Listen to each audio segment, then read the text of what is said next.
যে কোনো মানসিক রোগই খুবই দুঃখজনক। হয়তো কিছু জিনিস আমাদের উপর থেকে দেখলে হাসি পাবে, কৌতুক লাগবে, যেটা নিয়ে আমি আজকে বলছি তোমাদের। দুটো ঘটনা শুনতে মজার, কিন্তু হ্যাঁ, হয়তো তার গভীরে রয়েছে অনেকটাই দুঃখ। তাই জন্যে আমার এগুলো নিয়ে হাসি ঠাট্টা করার জন্যে বলছি না, কিন্তু খুব অবাক লেগেছিল এই দুটো ঘটনা। কিছুটা নিঃসন্দেহে আমায় ক্ষমা করেও মজার লেগেছিল ভেতরে ভেতরে। তাই জন্যে আমি আজকে তোমাদের গল্পগুলো বলছি। সত্যি ঘটনা ইংল্যান্ডে। ইংল্যান্ডে সাইকিয়াট্রিক ডিপার্টমেন্টগুলো বিশাল বিশাল, এবং ওদের আলাদা জুভেনাইল ডেলিনকোয়েন্সি একটা ডিপার্টমেন্ট থাকে, মানে যারা নাবালক অথচ তাদের মধ্যে ক্রিমিনাল টেন্ডেন্সি দেখা যায়। আমাদের সাইডে আমি যে ব্যাচেলার্স কোয়ার্টার্সে থাকতাম সেখানে একটা দরজা ছিল ওদের, সেই জন্য আমাকে খুব সাবধান করতো অন্যরা, যে ভাই খুব সাবধান, এরা কিন্তু সাংঘাতিক ছেলে মেয়ে, এই দরজা যেন কখনো খোলা না হয়। তো আমাদের সঙ্গে একটি ছেলে, ও জুবের, ও জিপি ট্রেনিং করছিল, ওকে গাইনিতে ওদের গাইনি ট্রেনিংও করতে হয় কিছুদিন। তা আমাদের সঙ্গে গাইনি ডিপার্টমেন্টে কাজ করেছিল। গাইনি ডিপার্টমেন্ট ভীষণ বিজি ছিল, 4,000 ডেলিভারি হতো বছরে ওই ইউনিটে, এবং সুতরাং অসম্ভব বিজি ছিল। ও দম ফেলার আমাদের কারুর ফুরসত মিলত না। ট্রেনিংটাও তাই জন্য খুব ভালো হতো। তো ওইখানে জুবের কাজ করলো, কাজ করে তারপরে ওর গেল সাইকিয়াট্রি ডিপার্টমেন্টে, ওর ডিউটি পড়লো। তো একদিন আমি কাজ করে দুপুরবেলা ফিরে এসেছি, এসে মেসের দরজাটা খুলছি, খুলে দেখি যে ঘরে মেসের টিভিটা থাকতো, চিঠিপত্র আসতো আমাদের, চিঠিপত্র আমি দেখতে এসেছি, সেখানে জুবের গম্ভীর হয়ে একা বসে বসে টিভি দেখছে। ওটার প্রথম দিন ছিল সাইকিয়াট্রির। আমি বললাম, জুবের কী হলো, কাজ নেই? বলো না, গেছিলাম আজকে প্রথম দিন সাইকিয়াট্রিতে, আমাকে একজন পেশেন্টকে অ্যাসাইন করা হয়েছিল, একটি পেশেন্টকে আমাকে দেখতে বলা হয়েছিল। পেশেন্ট শুধু জাস্ট যা মাত্র, আমি বললাম আমি তোমার সঙ্গে কথা বলবো না, একটা কথা বলবো না, ব্যাস, কাজ শেষ, শুধু আর কোনো কাজ নেই। জুবেরের সেদিনের মতো কাজ শেষ, পেশেন্ট বলে দিয়েছে কথা বলবো না। মজা লেগেছিল। সত্যি তুমি জোর করতে পারো না পেশেন্টকে, তুমি তাকে জোর করে কথা বলাতে পারো না।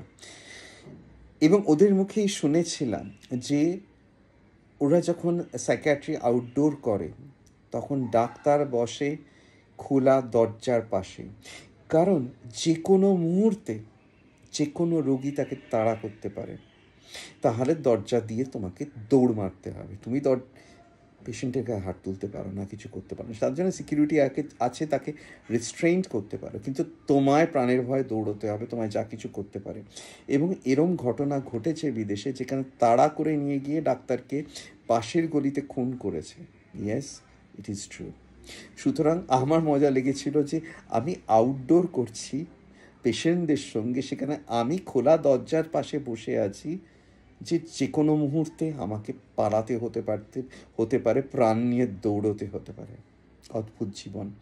আমি ইংল্যান্ডে একবার, লন্ডনে তখন কাজ করছি, তখন একটি পেশেন্টের সিউডোসায়াসিস বলে একটা কন্ডিশন হয়েছিল। এটা মানে এখানে এই পেশেন্টগুলো, মানসিক ভারসাম্যহীন পেশেন্টগুলো নিজেদের প্রেগনেন্ট বলে মনে করে, তারা প্রেগনেন্ট নয়, কিন্তু তারা প্রেগনেন্সির সমস্ত সিমটম ডেভেলপ করতে শুরু করে। তো এটা ওরা সাসপেক্ট করে আমাকে বললো যে একটু তুমি দেখে যাবে, তুমি তো, আমি লোকাম হিসেবে তখন লন্ডনে কাজ করছি রেজিস্ট্রার হিসেবে, একটু এটা নিয়ে ওপিনিয়ন দিয়ে যাবে। সেটা আবার ইন্ডিয়ান অরিজিন পেশেন্ট ছিল। তো ঠিক আছে, আমি বললাম আমি তোমাদের 3টে-4টের সময় যাচ্ছি, আমি কাজগুলো ফিনিশ করে।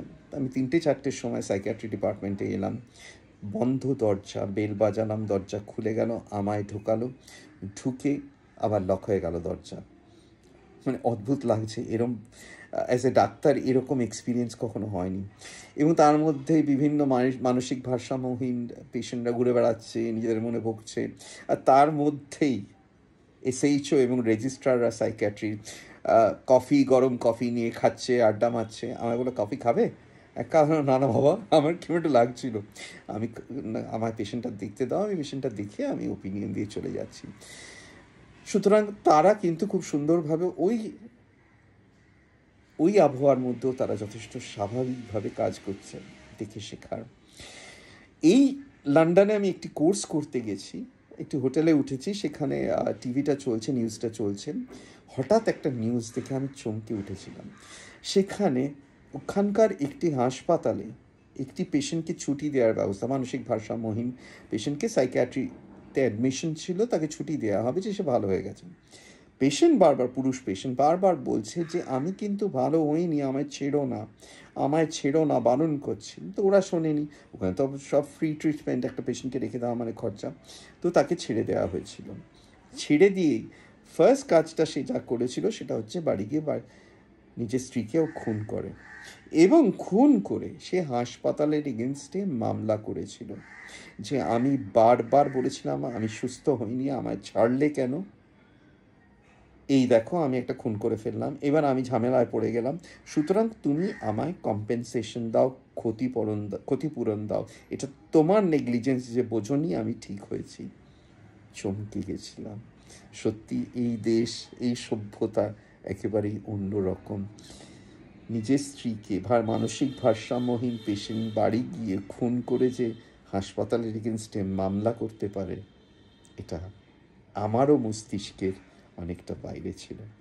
গল্পগুলো তাই তোমাদের বললাম, খুবই দুঃখজনক গল্প, কিন্তু শুনতে, হঠাৎ শুনলে হয়তো কিছুটা মনে হয় বা এটা তো অদ্ভুত জিনিস, কৌতুক লাগে, কিন্তু গভীরে যে দুঃখটা আছে সেটা যেন আমরা না ভুলি।